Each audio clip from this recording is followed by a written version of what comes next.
Muling nasampola ng ilang kumpanya sa Parañaque City na hindi nagre-remit ng kontribusyon ng kanilang mga empleyado sa SSS. Yan ang ulat ni Vel Custodio.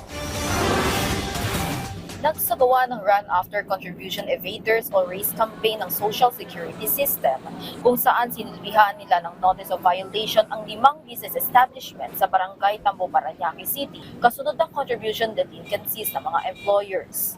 Kabilang dito ang 2 restaurant, isang real estate, services at bakery kung saan 137 na empleyado ang apektado. Hindi pinalampas ang pag-i-issue ng Notice of Violation maging ang malalaking business establishments. Kagaya na lang ng restaurant na ito na pagmamayari umano ng isang politiko. Wala ang may-ari ng restaurant, kaya ang empleyado na lang ito ang tumanggap ng notice.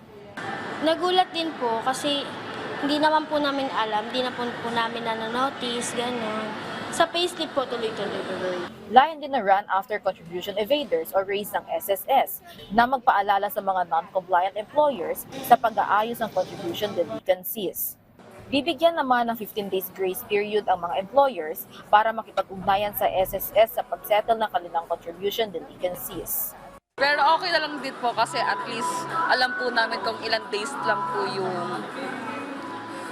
yung violation po namin. Pinangunahan ni SSS NCR Operations Group Senior Vice President Maria Rita Aguja, SSS NCR Concurrent Acting Head Christine Grace Francisco at SSS Tambo Branch Head Rowena Ann Marie Ocampo ang RACE.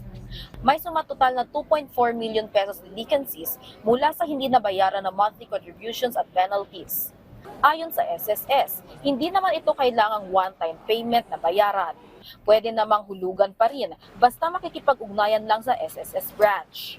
Ito na ang ika-78 RACE operation ng SSS sa NCR South Division. Sa ilalim ng Republic Act No. 11199 o Social Security Act of 2018, mas pinaigting ng RACE ang seguridad ng benepisyo ng mga manggagawang Pilipino, partikular ang pribadong sektor.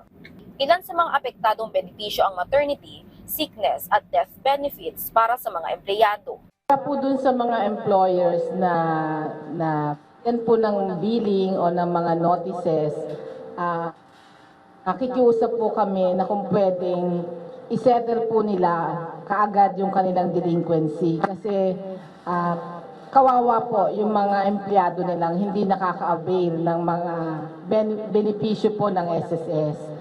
Vel Custodio para sa Pambansang TV sa Bagong Pilipinas.